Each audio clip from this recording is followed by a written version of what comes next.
All right. It's Saturday. It's 1 o'clock Mountain Standard Time where we all live because we're out here in Colorado. I'm here with my partners and hosts in SilentAce 221 and Cerv. I'm their partner and host of Mr. Solutions, and this is Comic Cinema Clash. That was pretty damn good, guys. I'm actually not mad at that one today. Like, Yeah, it is. That was pretty good. Y'all stopped, thought about it for a moment, got on cue. I like it. But this is Comic Cinema Clash. Yeah, that's what we're here to do. It's episode 16. So we're coming up on 20 episodes of this. Do we wanna like are we? Yeah, do we wanna do something at 20 or 25? Yeah, maybe we should. We should plan something special. Let's do 25. Yeah. You know what? You got something you've been working on. Let's release that on the 25th episode. Right? Tiny Love 81. Hey, thanks for joining us. Always a pleasure to have our moderator in the building. But yeah, you got something you've been working on. Maybe let's release that on episode 25. Yeah, we can do that. Right? Let's you know what? I'm gonna have to write this down. But on 25, let's do like our favorite things episode. Just things, period? No, like comic related things. You know what I'm saying? Yeah. You know, our favorite comic related things. So we spend a lot of time on the show kind of criticizing stuff, ripping it apart, right? But let's spend our 25th episode like just straight up fanboying over the reasons why we even have the show, because obviously this IP that we freaking love. Yep. Yeah, that's a fantastic idea. I like that. Yeah. Yes, all sir. right. So you heard it here first. Episode 25, we're going to do our favorite things. We're just going to spend an hour just geeking out about the stuff that we actually freaking love, the stuff that made us get into comics and anime and all the things that we cover on this show. Yes, sir. Speaking of things that we cover on the show, though, gentlemen, I know you guys haven't seen it yet because we kind of talked about it, but I do want to tell you both again, and then everybody that is watching now or might be watching Dune on HBO Go right now. Go watch it right now, or HBO Max, whatever. Look, go watch Dune right now. Dune was so damn good. It was so good. It was so good. So I'm super excited to see it. The hype has been building for me ever since I saw the first trailer for it. Let me ask you this, because obviously, I got the HBO Max. I could go on ahead and just pop it on here. And I really even thought about doing it last night and just staying up late. Do you think that I should, because I'm hearing this, the directors asking people to go to the theaters, right? And I'm sure that that's for, all the reasons that we've kind of glossed over the last couple of weeks of people wanting you to get back in theaters. But right. Do you think I should go to the theaters to see it? Or do you think it's that? Let me ask you a question. Let me ask you a question. What size television you got? What is the display quality? 4K 55. 4K 55. What kind of sound system you working with? In the living room, it's just the default speakers. Yeah, then I wouldn't even worry about going to the theater. Okay. The theaters. Okay, one is a deal with the theater. We want to thank everybody that's joined us on the show, of course. Yeah. Here's the thing with theater, right? Theater it's a wide format experience, absolutely, right? I gave you that, and sure, but it's not even HD, right? I promise you, this movie was shot on 8K cameras, right? No way the movie theater is gonna really give you the same experience. Okay, here's the other thing too. I watch everything with subtitles. I'm not gonna lie, right? Everything I watch with subtitles because there's a whole bunch of stuff you actually do not understand when you're listening to it. You don't understand that if you don't watch it with subtitles. But especially a movie like Dune, where they're using a lot of names and a lot of concepts that are foreign to you, listening to it, you have no connection because the words don't mean anything to you. But if you can read them on the screen, then you can build a audio and a visual connection to the word, and now you can re-put it in context when they use it over and over again, right? Okay. So if this is where I'm at. If you're 4K 55 or higher, decent audio to awesome audio, watch Dune at home. If you want to support the theaters, it's an amazing movie. Go watch it in the theater, right? If that's your deal, is supporting the theater. Either way, support Dune. Watch Dune, right? It's part of the first. It's the first part of a trilogy, right? And the original books were a trilogy. Okay, so that absolutely makes sense. The length of this movie is the length of the original Dune movie. So they tried to cram the entire trilogy of movies into 2 hours and 30 minutes in the first movie.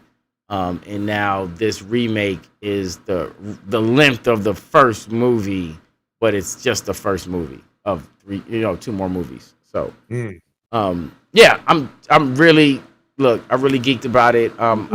Everybody that watched it with me was literally like, we can watch that right now again. It sounds like it's about to be a real big deal for this this generation of this current generation, just because everybody's comparing this to having the same impact Star Wars did, or Lord of the Rings, or any of those other huge large franchises. That's what this is supposed to be the start of. So I'm hyper excited to see it.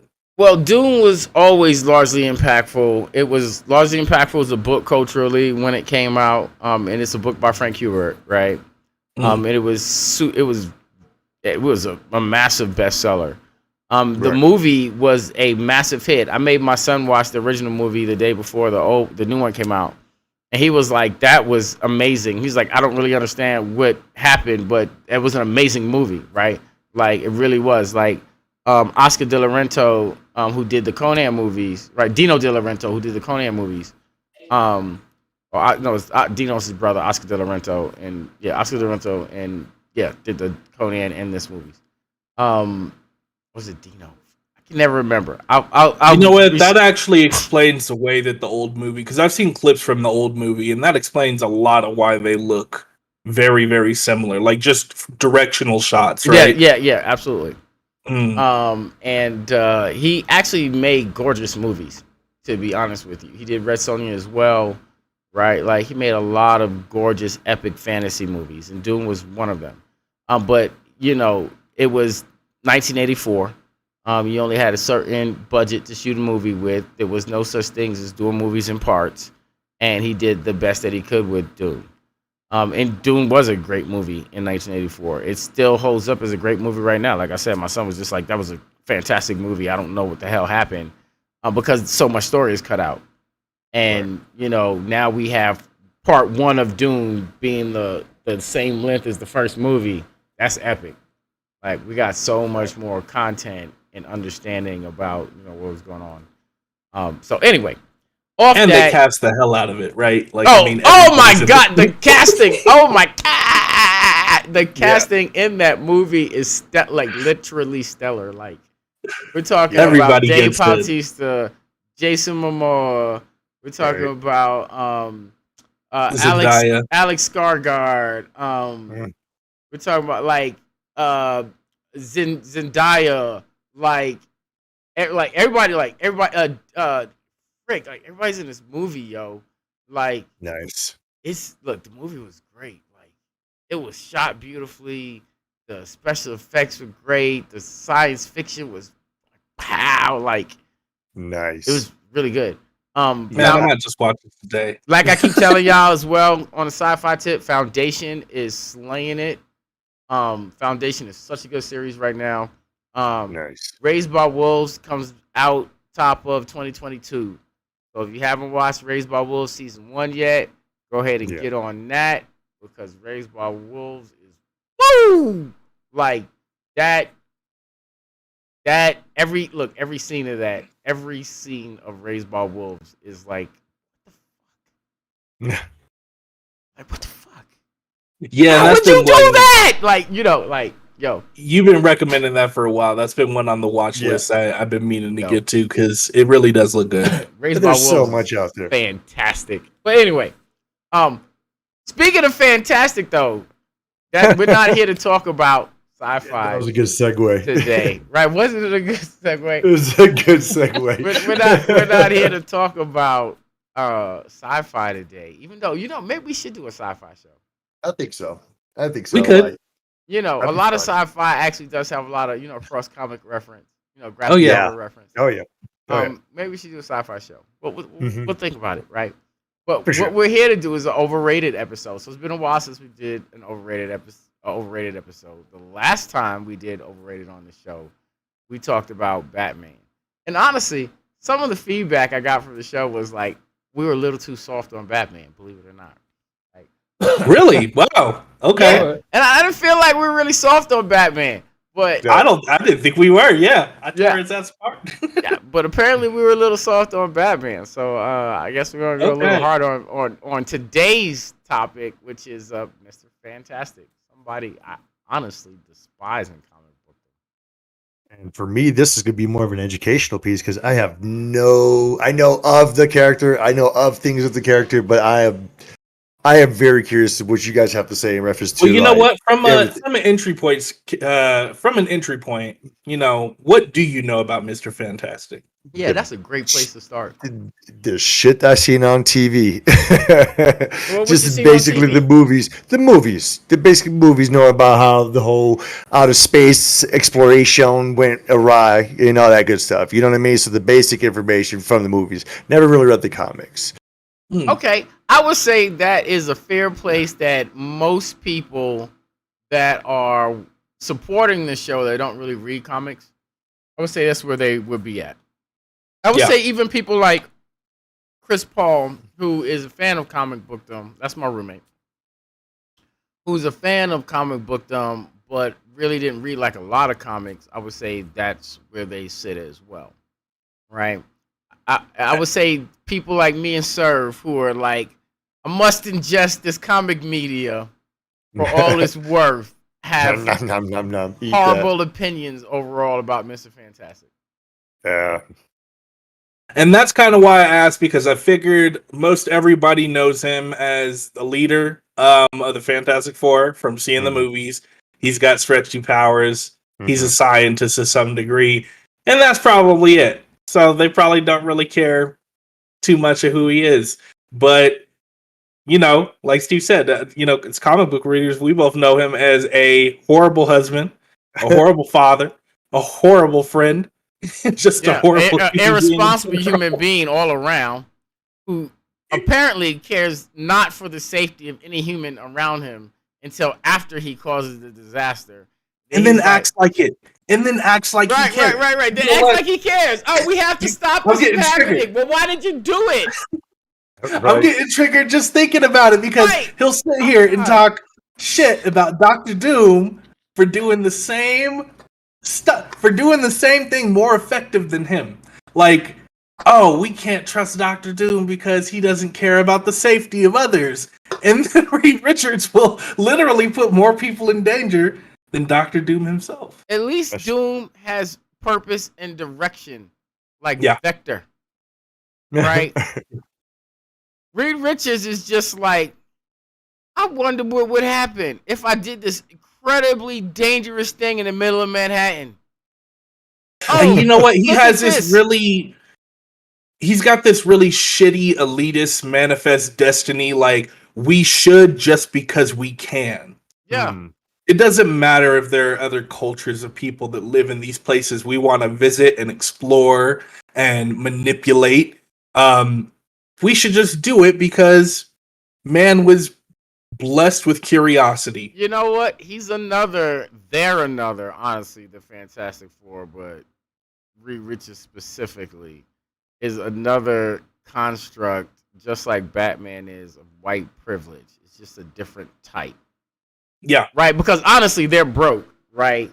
That's the other thing. He can't pay his bills. Right? You know, the lady that owned the Baxter building is literally always trying to kick him out because he's trying to destroy the building and he can't pay the bills. And you know what I hate is that in recent comics, he did get out of the Baxter building. They did finally kick him out. He was gone.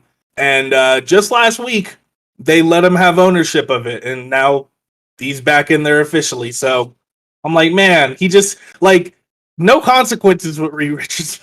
Never. He always gets what he wants. And you know what sucks is, like, I'm sure we're going to get into some examples of some of the horrible things he did, because I don't just want to say he's horrible. You know, I got to give people some examples. But the worst part about every single example that we list throughout the show is that the people around him enable it. They reward him for his behavior. He will sit there, be like, oh man, I did this. I fucked up. People died because of me. I may have destroyed a whole dimension. And then his wife is just, there. It's okay. You didn't mean to. And this is just kind of a theme with him, right? It's just constant corrections of, oh, well, your heart was in the right place, Reed. So then he does it again. Let's start, examples. Let's start from the beginning. Please, right? a little bit. All right. Realist talk in all of comic bookdom. Fantastic Four, #1, starts with Reed Richards saying, I'm going to take my girlfriend and her little brother on a space date so that I can impress her and lay her. That's essentially what Fantastic Four #1 amounts to. Like, and let me use my good friend's Air Force credentials. Right. And rope him in on it. Right. Here, best friend, let me take you on this very dangerous experimental flight with some more civilians. Myself included, because I'm a civilian, right?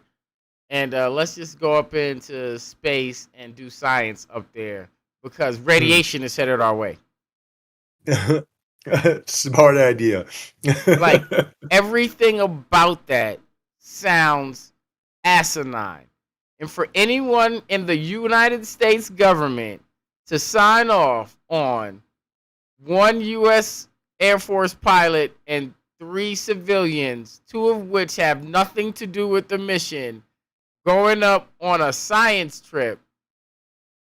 I don't know. And no money either. No right? money, It's not like they paid. Right. Right. They just took a ship into space. And then they get up there. He miscalculated. They run into the radiation and get their powers. Yeah. Essentially, yeah. So cool. We got powers now. Right. Okay. This is the reason for me to do more dangerous science. Have you ever, just as a segue, have you ever heard there was a stand-up that Norm Macdonald did years back for the Fantastic Four? No. Where he's like, okay, they went up to space, they got these names, and he's just like, all right, what are we gonna call ourselves? And Human Torch. Hey, well, I kind of light myself on fire. I'll call myself the Human Torch. Well, I'm turn invisible. I'll be the Invisible Woman. He's like, the people started calling me something, so I guess I'll just be the thing. What about you? Oh, I'm gonna be Mr. Fantastic.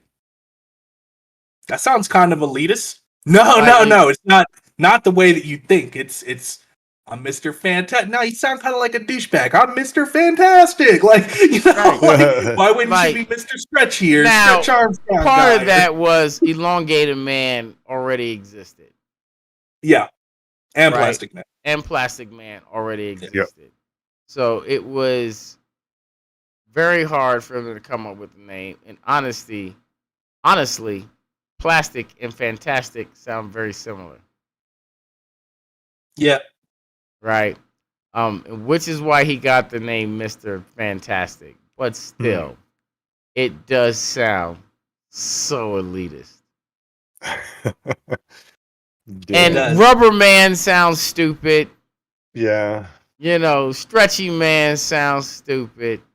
But honestly, Mr. Fantastic sounds equally stupid. Yeah. It does. It really does. As he being horrible for what we're about to find out today. That's for sure. There's nothing fan-fucking-tastic about okay, it. he is a fantastic He's scientist. a fantastic character, yeah. He's a fantastic scientist. I ain't gonna lie to you. Reed Richards is like, you know what? I think I can open up a hole to another dimension. And I'm gonna do that today. Right. Theory. Yeah, so the same way heroes come to Doctor Strange for help with magic, for anybody who doesn't read comics, it wasn't Tony Stark in the comics everybody went to help to, and still kind of don't. If Mr. Fantastic is available, that's who they're going to. Mm-hmm. Well, okay, you know what? I kind of want to rectify that. So so one, I always say this, and I say this jokingly, but I say this seriously. Marvel is built off of genius, and DC is built off of magic.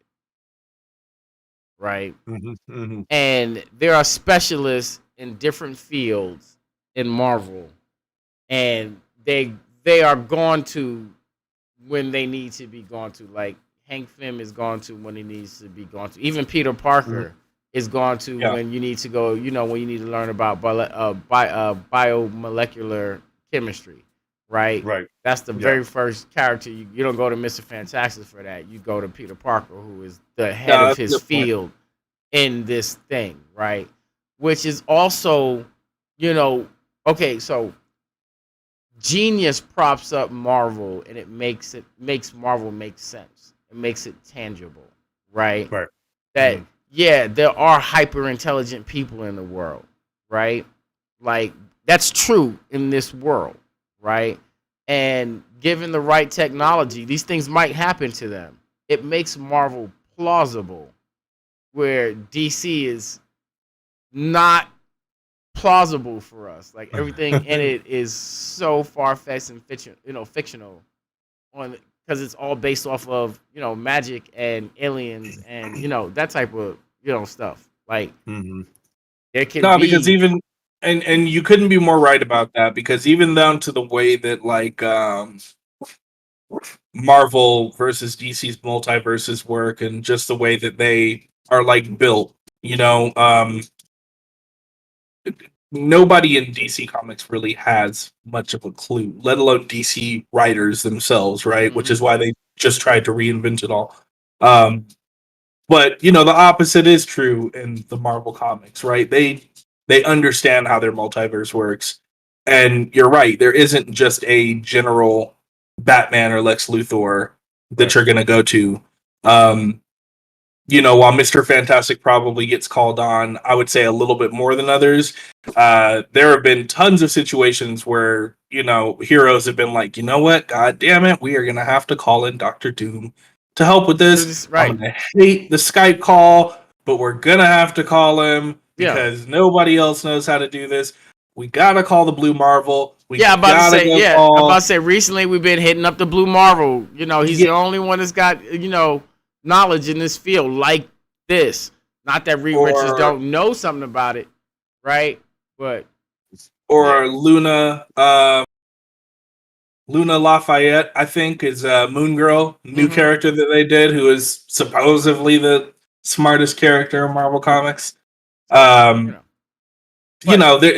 has their own field, so I will agree with that. When you want to change reality in any way, though, the scientist you hit up is Reed Richards, and that says a lot about the type of irresponsible science he dabbles in. Right? You want to bridge dimensions, you cross Reed, you call Reed Richards, right? You want to go into another type of universe, you call Reed Richards, right? His science is all about breaking reality. And he's okay with that. Right? And that's the whole problem. Right? It's like, Fantastic Four was benign in the beginning when we were fighting Sludge Man when they popped up from the ground, or we're fighting the Mole Man, or we're fighting Dr. Doom even, right? Who had some weird Lex Luthor rivalry with Mr. Fantastic that's really not explainable, right, in the original context, right? Like it's akin to being scarred on the face due to a science experiment, the same way that Lex Luthor went bald over a science experiment that he blamed Superman for, right? Like, really paper thin rivalry stuff, not really a reason to hate another person. It's just bad writing, and this really is something writing that I'm really glad to see that Marvel has kind of made corrections for over the last couple of decades, because Doctor Doom he's brighter than Reed Richards, right? He's a lot more ambitious and a lot more responsible in the things he does. I don't know how many times I've read a comic where he's just, Doom wouldn't do this on a whim. I know what I'm doing, like I know the repercussions, I care more about your family than you do.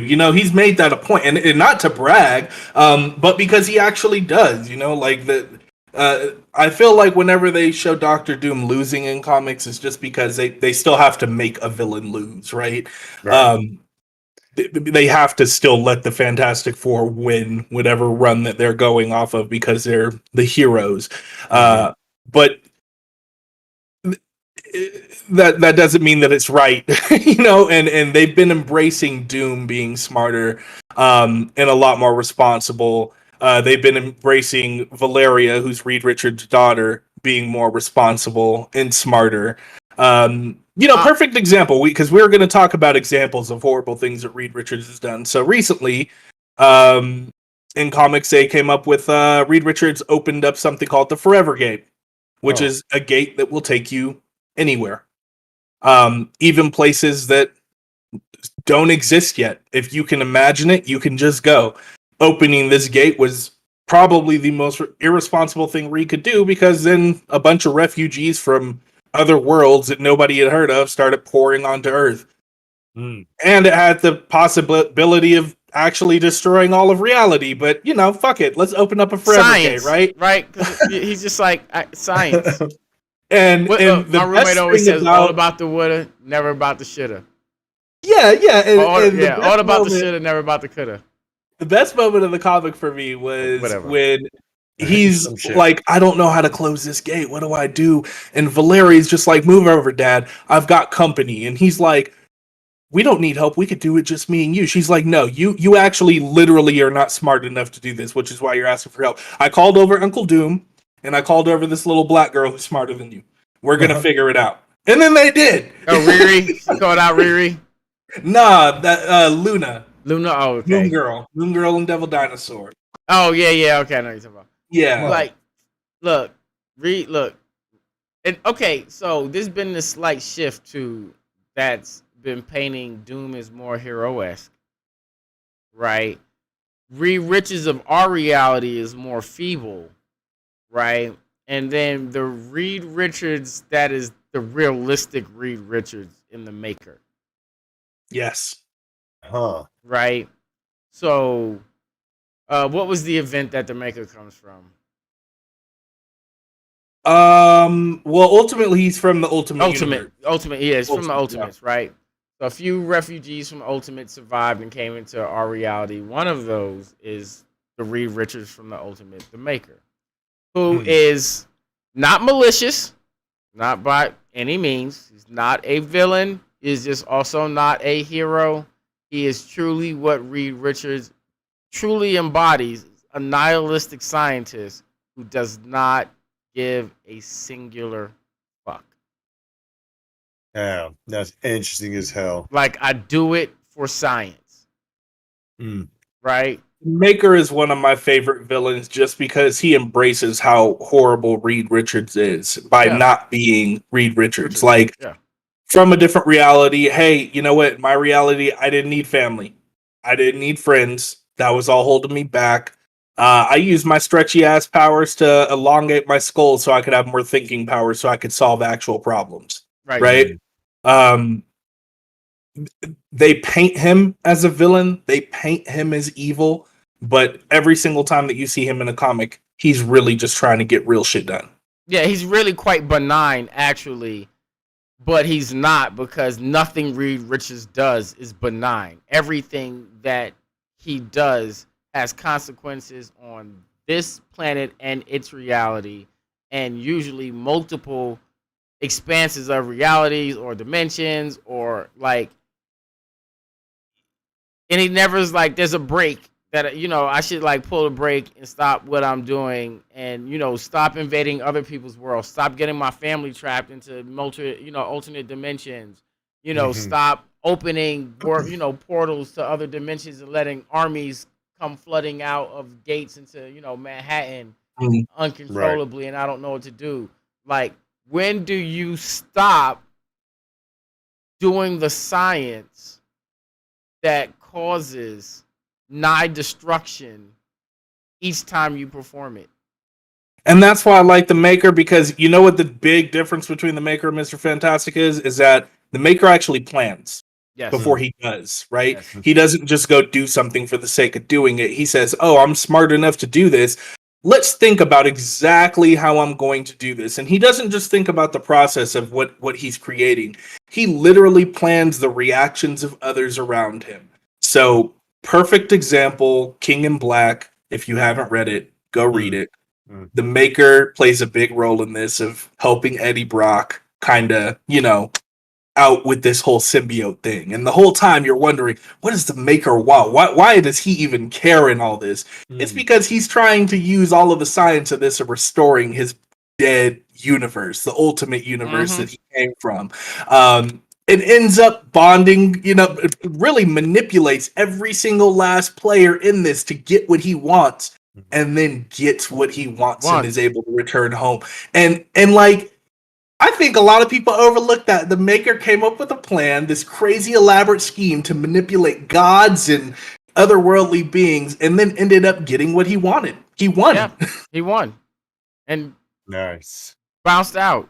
Like, now stop messing with your universe, because I don't want to be here anyway. Your Reed Richards sucks, and there's one too many of us here. Yeah, and straight up says it like that. I don't want to be in this filthy ass universe. Yeah, you see Reed Richards? He's horrible. He's horrible. Like, he's the worst version of me. Oh, and then they like, just like Rick from Rick and Morty. And that's essentially what Mr. Fantastic is. He's essentially Rick Sanchez, right? There is a council of Reed Richards. Just like there's a council of Kangs, is a council of Reed Richards. Does that not spell supervillain to you? Like, yeah. the big red flag of having multiple versions of yourselves from multiple universes meet together, all wielding an infinity gauntlet, except for you, Right. Our Reed Richards, 616 Reed Richards, he don't got no infinity gauntlet. The other Right. ones do. One more reason why I love the Maker is because there are no copies of the Maker. He is one. He is singular. There are no multiversal copies of him. Yes. And he recognizes that the other versions of him are shit. There is only one Maker. But Council of Reeds, just full of a bunch of other irresponsible douchebags. It's not even a council of dooms. Nope. Damn. And he absolutely has the brain power to make a council of dooms. Look, There's a Doom, Council of Reeds. but you know why? You know why there's no council of doom? Because Doom is Doom. Yep. Yeah.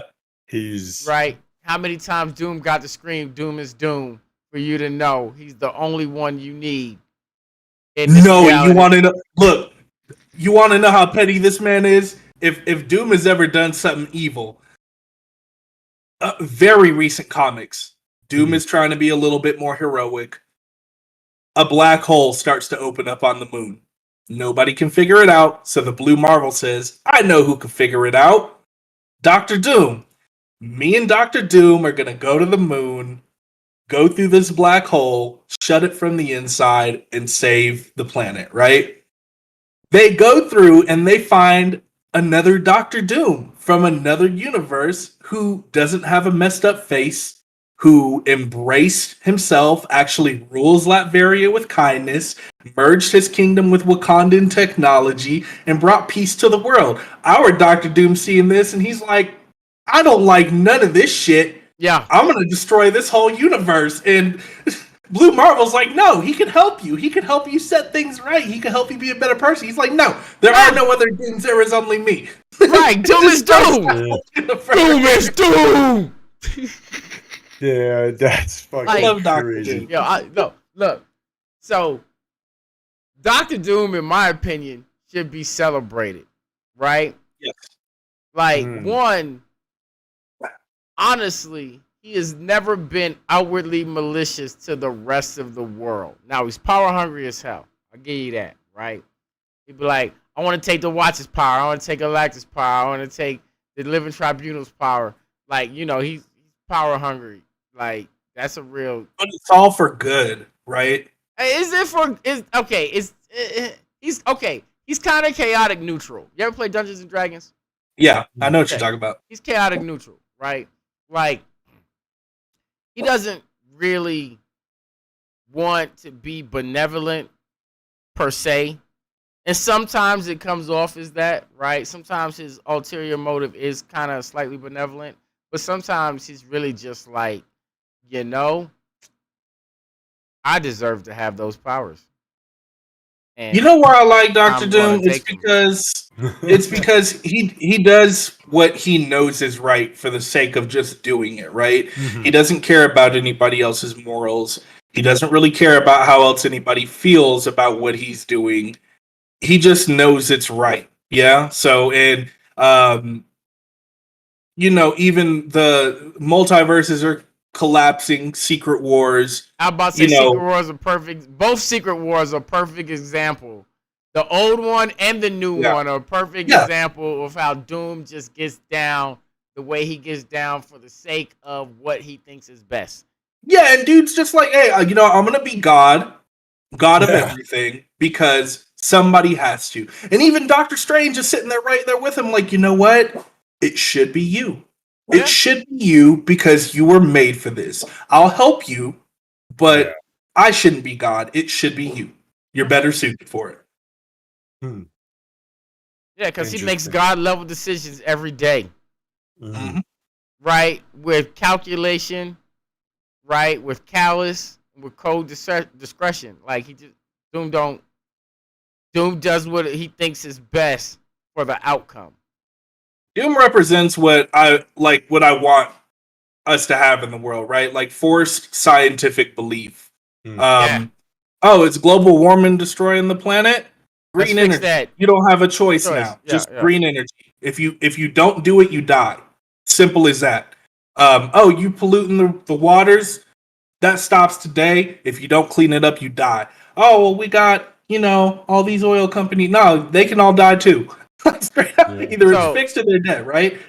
Do you remember Wizard, the price guide for comics? Wizard? Oh, yeah. Yeah. Okay. So Wizard, back in the day, like back in the 90s, had like a top 100 villains in comics, and Doom was number 1, right? Joker was number 3, Lex Luthor was number 2, Doom was number 1, right? And all they could do was really praise Doom, but not for villainy, but for his literal majesty over everything that he does. Like, and that's what it is. He has literal majesty over every aspect he does. Whereas his counterpart, Reed Richards, is like a child, like a 5-year-old with a chemistry set and the brain to use it, but not the, not the mental intelligence or emotional intelligence to be responsible with it. Right? Just the know-how. And our Reed Richards really is the worst. Like you were saying, Kevin, like the whole council of Reed Richards has Infinity Gauntlets but ours. Yeah. Like, why are you so lame and stupid? Like, that's too funny. And you know what? Let's get back on Reed Richards because I'm not done tearing this fool apart. Oh, I'm back on Reed Richards already. We're already back here. Yeah, you can't just be bad at science, have bad morals. We can't not do this episode and not talk about how horrible he is to his family. Oh, yeah. Starting with Ben Grimm. I was going there. Oh, yeah. Ben Grimm comes back. He hates what he is. Reed promises him, this is my fault that you went into this stupid expedition with me. I'm going to cure you. I'm going to find a way to get you back to normal. Ben Grimm is a thing, by the way, the Orange Rock man in Marvel. I'm sorry, yeah. Yeah. And then proceeds to never find a cure and very rarely ever try, causing his best friend to resent the fuck out of him. To this day, Ben Grimm still harbors emotions of it. But come to find out, Reed Richards always had a cure for his friend, but was like, we need him to be the thing, so I'm never going to give it to him. What kind of dick are you? Has the audacity to take that, make recent comics, make him a wedding ring that for just his wedding day will turn him back to normal, but only for that one day. Does he decide to go back and try to figure out how to maybe elongate that process, or maybe give him multiple rings or something like that? Nah, you get one day, buddy. One day you don't get to be a rock man. Look. I was just watching a new anime called like Moonlight something. I can't remember what it's called. It's really good. Those are isekai. And there's a dwarf, and he's working for the dude, the isekai character. The isekai character produces so much mana, he needs equipment to soak that up, right? So the first ring he makes, it just breaks like instantly. You think the dwarf just stopped working on the science and technology to make better armor? Nah, he went back and made better gear for the dude to soak up his mana. Reed Richards was like, here's your specialty one day ring. Yeah. Not Reed. And Marvel acknowledges this really well. They go through the Forever Gate. The Forever Gate is showing them, some of their worst fears and like hidden emotions. And Ben Grimm's is ripping Reed apart, like just straight ripping him in half over and over and over. And he's like, why do you feel that way about me, Ben? He's like, you said you'd cure me. You never fucking cured me. And he's like, I thought you were over that. He's like, yeah, I thought I was too. I guess I'm not. Right. Because I'm a rock man. You could have look, if you needed me on the Fantastic Four, you could at least gave me a way to transmute. Like, at will you can turn into your human form, or like the Hulk, you can turn into Rockman. Now you're the thing. You didn't even give me that option. Right? You was just like, nah, I need you to be the thing, so you're gonna remain the thing at my discretion after I took you out into space on some Playboy, let's go see a radiation storm with my girlfriend and her kid brother. no authorization from the government, and if there was authorization from the government, what were they doing? Level shit. And you get to suffer the consequences of all of those for the horrible rest of your life. Mm. And I'm gonna just use you as my personal Hulk. Yeah, because we're friends. right? Because aren't we That's friends? That's so fucked. Straight up. And you know what? Then on to Franklin Richards. Oh, okay. We could do Sue first because I know that's what you was feeling. I was feeling Sue because I'll be real with you. Reed Richards got the hottest blonde wife in the world, right? With the dopest power set in Marvel. I ain't gonna lie to you. Like, she's an Omega class power in Marvel, right? Like, the things that she can do with the ability to manipulate the molecules around her, because that's what it amounts to, is amazing, right? And she pleads with her husband, who she does love for some reason so much, all the time, to stop engaging in irresponsible science.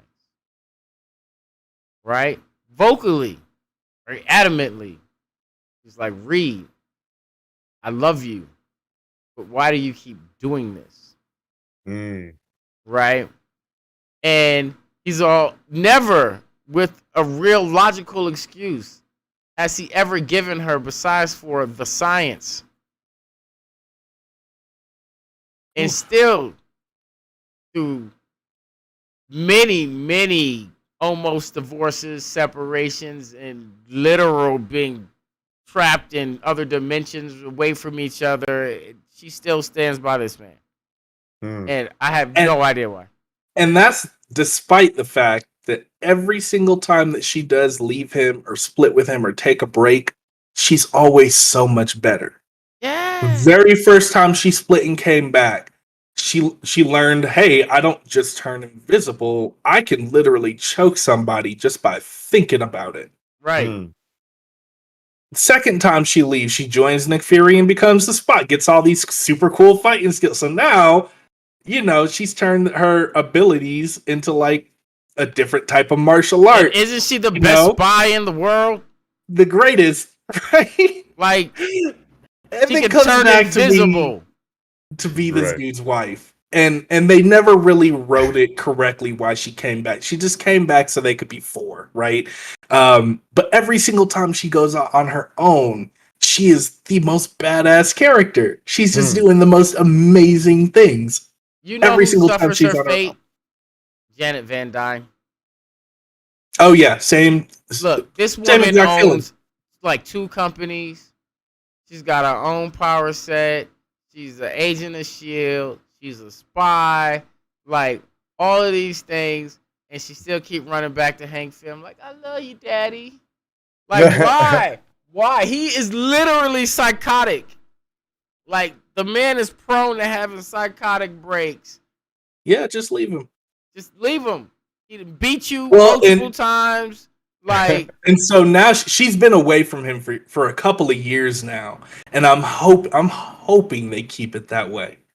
I love Janet Van Dyne. She's really one of my favorite characters. Look, for years, ever since the first Avengers movie came out, I've been massively disappointed that it wasn't her instead of Black Widow. Yes. Why was not only is she a founding Avenger, her powers are a lot more interesting. They make more sense for the team. And she has a way better attitude. Yes. Way better. And look, if you want a woman in power, it's Janet Van Dyne. And she's been a leader of the Avengers in the West Coast Avengers. And in her free time is like straight out one of the biggest players in the fashion world. All across the planet. She's a model. She owns her own clothing lines. Like, look, she's Jim Truly Outrageous.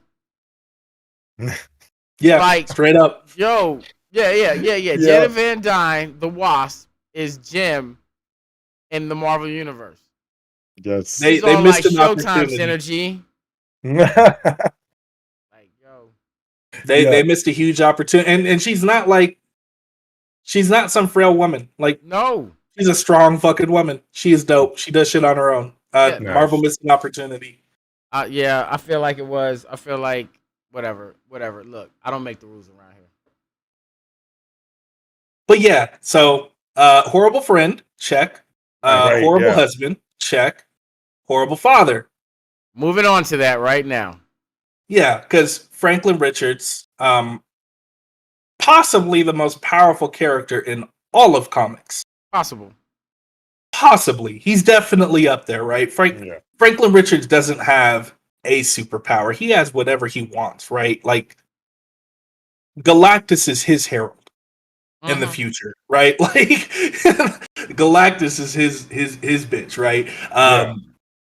But as a child, very recently in the comics, for years, we thought he was a mutant.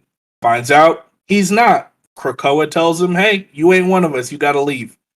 He thinks his powers are going away. Reed Richards says, hey, I'm going to help you out. Yeah. And he's like, the same way you help Uncle Ben out? Right. The thing? Because you didn't help him out at all. And he said, I'm going to my people. I'm going to these mutants. They're going to help me out. And sure enough, they tried more than his own dad. And now he's getting in this clash with them over, instead of saying, oh, I'm a bad father, it's, oh, we need to attack the mutants in Krakoa for manipulating and trying to, reform my son into a terrorist. No, you're just a bad dad. Just a bad dad. You just got a history of being a general bad family member who doesn't care about anyone around you but yourself and your own desires. Because that lasted for 10 issues where he was like, hey, I'm going to help you. You just got to give me some time. Okay, but I need this help now. Okay, I got you, son, but I'm working on some other shit right now. Throughout history within their relationship, anytime Franklin Richards has been brought up, it's been a story about how can Reed Richards fuck up his son's growth and development today.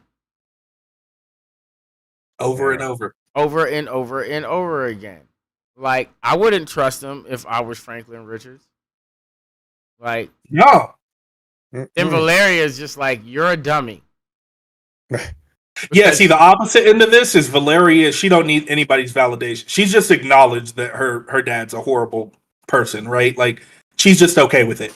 Yeah, she's too smart for it to affect. See, that's the thing. Franklin Richards is not particularly smart, right?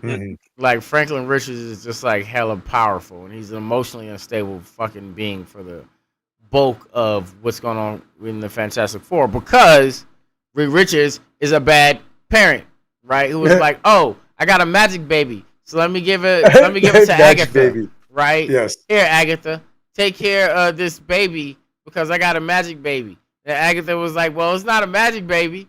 Well, it must be a mutant baby, right? So, start bringing, find out finally, it's not a mutant baby. All right, so what are you? I'm a cosmic fucking entity. I'm the result of two beings who got blasted with cosmic radiation, developed powers, having sex, and then having a child. I'm a cosmic entity. Oh, is that Reed Richards' background? Smartest man alive couldn't figure that out about his own kid? Right. Smartest man alive? Right. Because you're not the smartest man alive. You're the smartest man alive at opening up portals to dangerous places. Right. Goddamn. Because that's his science specificality, is opening up portals to dangerous places. Damn. That's He's what just he does. horrible. He's just horrible. Not a good person. That's a bad science to be in. Oh no, because he's an explorer, right? Yeah. Who gave you permission to explore space and other realities? And just do whatever you want when you get there, too. Look, I feel sorry for Nihilus. I did too. Was just minding his own business in a realm that he owned, that he was the leader of, right? And the Fantastic Four was just like, I'm going to come up in your dimension, right? And I'm going to give you some, you look like you need some American freedom. We're going to give you some of that. Your people look like they need some American. Hold on. I'm here running my whole entire universe, dimension. I don't need you liberating nothing. I am damn near God round here. What you doing? And then when the Annihilation War happened, because Reed Richards opened up a pathway, literally billions of lives across the galaxy, all lost. Nova comes in. Guardians of the Galaxy stop it. Reed Richards didn't even help. No. My dude didn't even. He just caused the problem as per the norm. He's literally a mechanic to cause a problem. Look, Annihilus wouldn't have even known about it. It never would have even came here if it weren't for Reed Richards. But honestly, his whole existence is a parallel to Manifest Destiny and exploration and the white man's what they believe is a right to go wherever they want, enslave whoever they want, or change the environment in any way that they see fit in the name of God told us to go everywhere and, take over everything.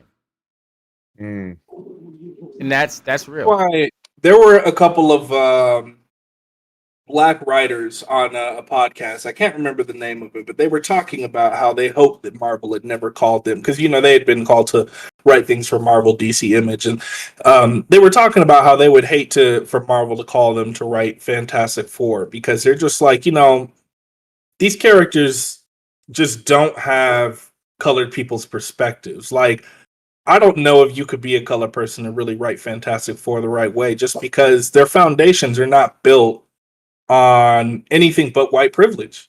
Right. I just don't know how you write that from a color person's perspective. Like, I don't envy the person who has to write it, period. Even if you are a white guy, just because the people who love the Fantastic Four comics, they kind of expect the same thing to happen with those comics over and over again. Like, I don't really know how, I read them, and almost every single time I read them, I almost feel like it's a little bit of a waste of my time. See, Marvel puts you in a position with the Fantastic Four comics to read them because Reed Richards causes catastrophic events that affect the entirety of the Marvel universe. Yeah. Right? Like, especially as you get into like the 2000s and like the later 2000s, it becomes really noticeable that they do use him as a story mechanic to cause chaos. Right? Like, you know what? Perfect example. Next year's big event for Marvel Comics is called Timeless, where Kang just found out that his descendant is actually, he comes from Valeria, right? Everybody's been wondering where Kang the Conqueror comes from. That's where he comes from. He comes from Reed Richards' bloodline. And this whole event is kind of Kang's big, revelation event, cleaning up Reed Richards' mess. So it's not stopping. We're about to get much more of it, even next year. And then now we run into that thing, Kang can never kill Mr. Fantastic, because if you kill your grandfather, then you cease to exist. Yeah. Can't do that now. So now he's protected. Right, now he's protected from Kang the Conqueror for all of eternity. But you know what? It's already 1:55. I could do this all day. I actually could. He's such a horrible person, man. He kind of is. We actually tore through Mr. Fantastic's Overrated today. Like, and Ace, I'm sorry that you really didn't have too much familiarity. Oh no. Yeah, it was more of an educational piece for me, man. It was enjoyable to know these things and see how, in some ways or another, he's not so great of a person all the time. Almost never. Yeah, so that's interesting to see. Like, early on, the Fantastic Four was endearing. So if you like look at the history of like probably Fantastic Four, the original run, like 1 through 25-ish, Fantastic Four is pretty endearing. Right. Yeah. Okay. As we start moving into like the 70s, the 80s, the 90s, it just becomes more of the same. Hey, I'm causing a catastrophe. I need the help of the entirety of New York City to help me, right? Or I need the Avengers to help me, or I need the whole Marvel continuity to help me because I have caused a freaking disaster. Mhm. You know Right? what really takes fantastic? The only thing that really keeps Fantastic Four comics going is the supporting cast, right? Yes. Yeah. Your Doctor Doom, the Thing, Mister Fantastic, the Invisible Woman, his kids, the very often visit from Spider Man that keep popping in. That's what keeps those comics interesting. So, Yeah. it's not like they're horrible reads. It's just I wish that Reed wasn't the focus of a lot of these because he just sucks. Yeah. But Some good. Yep. real quick before we jump off the air, I know we were talking about Why the Last Man on the show like 2 shows back, maybe 3 shows back. It got canceled. They were saying its viewership. I'm thinking it really got canceled because the week before this week's episode, there was like I don't know, 6-7 minute full frontal nudity scene with like 8 or 9 women, and it was just nothing but tea and bush, and it was wow. It was enough for me to be like, is this happening on television right now? Like it was pretty interesting. And you're probably onto something with that because I don't know if this is true, so correct me. But I heard that they're not even going to finish the season. Like they announced this cancellation like while the show is still going on, and I heard that they're not even going to like air the last couple of episodes. Is that true? I honestly I don't know for a fact. I'm going to let it ride out and see what happens. I know we got this week's episode right after they announced the cancellation last week, because they announced the cancellation right after the episode, like Damn. right after the episode I'm talking about. But we still got this week's episode. I'm hoping for the this week Cummins episode that's gonna be good if it comes out. I'm enjoying Why. So I'm a little sad that it's getting canceled. Honestly, it's probably a little too heady for most people. It's probably a little too cerebral is a better way to say that. You know what I'm saying? It really forces you to imagine a very, very traumatic event and then how the world would cope with it afterwards. I'm going to suggest the read. The read is a little bit more cohesive. As they start to get into the events of the show a little deeper, you can see where they're taking some liberties with the show that are really not making the story better per se. I feel like the writers feel like it's making it better, but it's I don't know. The storylines the storylines are definitely more tighter in the graphic novel, right? Well, honestly, hearing about it, while I haven't started watching the show, when I heard that it was being canceled, it did make me just a little bit sad, only because not there are more comic book creators than the big ones, right? Giving those smaller stories some time to shine, and you're seeing it happen a lot more lately. Makes me really want to try to start supporting TV shows like that a little bit more. So, numbers matter. I am going to go on ahead and, give it a check out this week before it does get canceled, just to try to be a part of the solution a little bit. Because, apparently it's a good show. It So is, check it actually. out, watch it, support it. Maybe that'll Nice. change some minds. Maybe. Honestly, it's a great story, and if I hadn't read the graphic novel, I would think it was a pretty damn good show. Right I tell you on. what, another good show is right now that's on television, and I put it on to hate it. I'm not gonna lie to you, so I put on certain things so I can dislike them, right? But La Brea is really good. Oh, I heard about that. Yeah. So La Brea is really good. I'm really enjoying La Brea. I really put it on to throw some haterade on it and like talk some smack about it on the internet. But I'm not gonna lie, kind of one of my favorite shows of the season. Shows that I'm not feeling and everybody else is feeling. The Only Murderers in the Building. I don't think I've heard of that one. It is a murder mystery with Steve Martin, Martin Short, and Selena Gomez. I heard that. I heard that was pretty decent. I heard. It has some funny moments. It is kind of hip and edgy, but Right. I'm really not enjoying The Only Murderers in the Building. I'm gonna check that out though. Yeah, the I'm only curious. 2 things I've been watching are Titans, because I made a commitment. It's not as bad as I thought it would be. And I just finished this Korean show called Sweet Home. It's like a horror show. Really good. Check it out. Okay. Hey, what is Titans? Talk to me about that real quick before we get off the show. Yeah, so it's Adult Teen Titans is pretty much what it is, right? Oh, yeah. Okay, so that's been on my pass list forever. I'm not gonna sit here and act like you're missing out on much. I think you would get the gist of what the show is.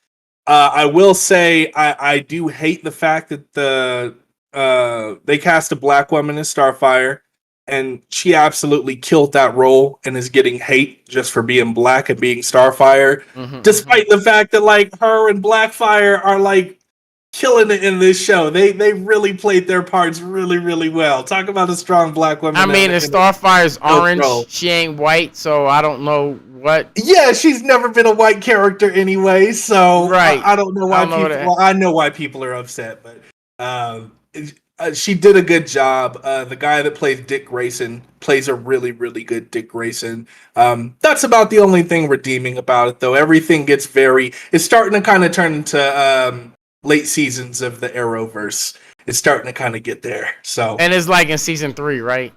Yeah, they just finished up season 3 this week, so I'm catching up. But yeah, I'm not gonna sit here and say that you're missing anything special. Yeah, you know what? Doom Patrol for me wasn't anything special either. I watched like the first season of Doom Patrol. I wasn't inspired to watch the second season really. So they tie into the same universe. Yeah, I know. Yeah, they're both under the same thing. So you know, I really not feeling anything from that particular universe. It's just kind of lackluster for me. I think that Stargirl series is in that same universe. Oh, is it? Yeah, that didn't look too interesting to me either. Oh, so. It is kind of poo. One day, man. One day they're gonna get their shit straight. I mean, maybe. Look, the original Arrowverse is pretty dope.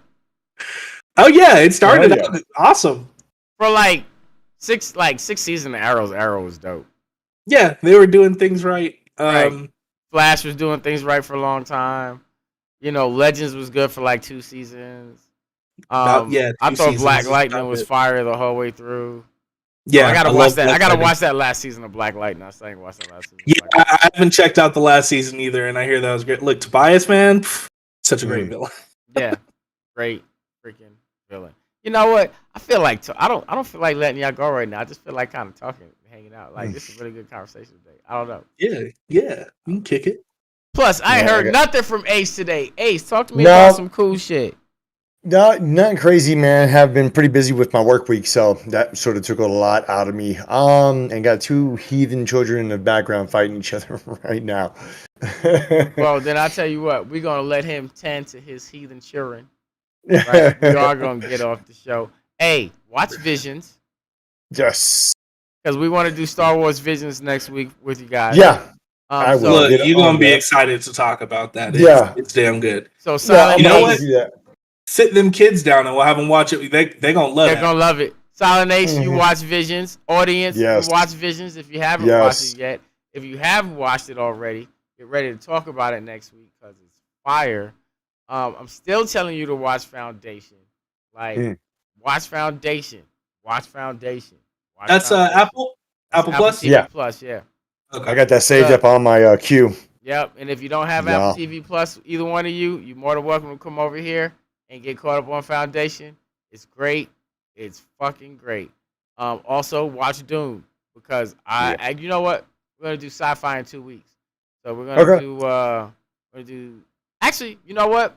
We could just do Visions and a few other sci-fi IPs all in one wrap because Star Wars is also sci-fi. Nope, that's right. Right?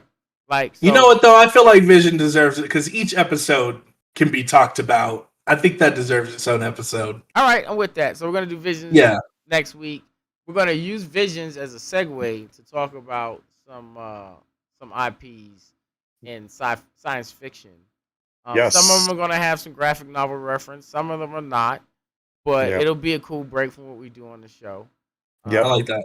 Little change up. Yeah, we'll do a little change up. I'm into science fiction. I'm huge into science fiction, actually. I watch and keep up with a lot of that as well as a lot of the comic book stuff. So, yeah, I'm down for some sci-fi talk and some Star Wars Visions talk. I could not talk about Star Wars, but I could talk about Star Wars Vision. Like, wow. Oh, yeah, they should. Yeah. We could just get more of that, and I'd be happy. Man, yo, Look, they could tell me that they're canceling The Mandalorian and giving me more Star Wars Visions, and I'd be perfectly fine with that. I'm gonna be real with you. I didn't even finish the first season of Mandalorian, and I haven't watched the Bad Batch either. Like, I'm kind of indifferent to Star Wars at this juncture in my life. Right? It's starting to lose me a little bit, but I haven't watched the Bad Batch either. It just didn't really, I don't know, didn't really interest me much. Yeah, dude, I haven't watched Bad Batch. I haven't finished the first season of Mandalorian. I think I'm on episode 4 or 5. Like, Mandalorian was good enough, I suppose. Not good enough to keep me watching or make me go back after I got interrupted.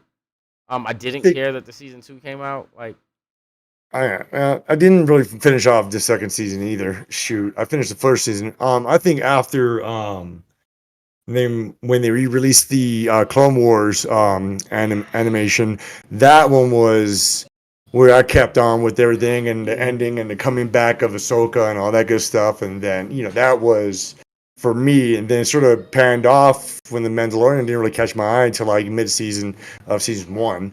And and then I watched the Bad Batch all the way through. And I always liked those Clone War type, shows in general. You know what?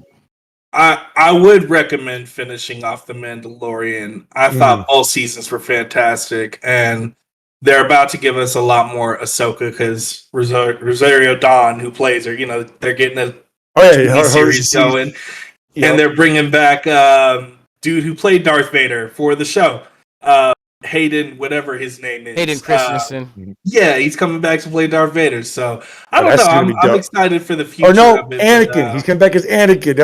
Yeah, it's Anakin. Not Anakin. Same shit. I'm gonna say something controversial. I'm gonna say something controversial before we get off of here, and before next week and the week after this episode, because it's gonna apply to both, right? Yeah. Honestly, I keep up with both Star Wars and Star Trek at the surface just to keep my nerd cred up. I really don't care about either one of the IPs. That is controversial. Right? Like, I really don't care about Star Wars or Star Trek at all. And I will discuss that more in the next coming weeks. And that's kind of why Visions is so important, because Visions made me care about the Star Wars IP, an IP I actually don't care about. So that's how good it was. Yeah, that's how good it was, right? Oh yeah, I have to. We'll talk about Visions next week. Marcelino, watch it so we can talk about it. Silent. Watching it. Word. Guys, it's been great hanging out with you guys as always. We're well past the top of the hour. But these have been my partners in hosting. SilentAce 221 and Cerv. I've been their partner in hosting, Mr. Solution, and this has been Comic Cinema Clash. Boom, deuces. Great one.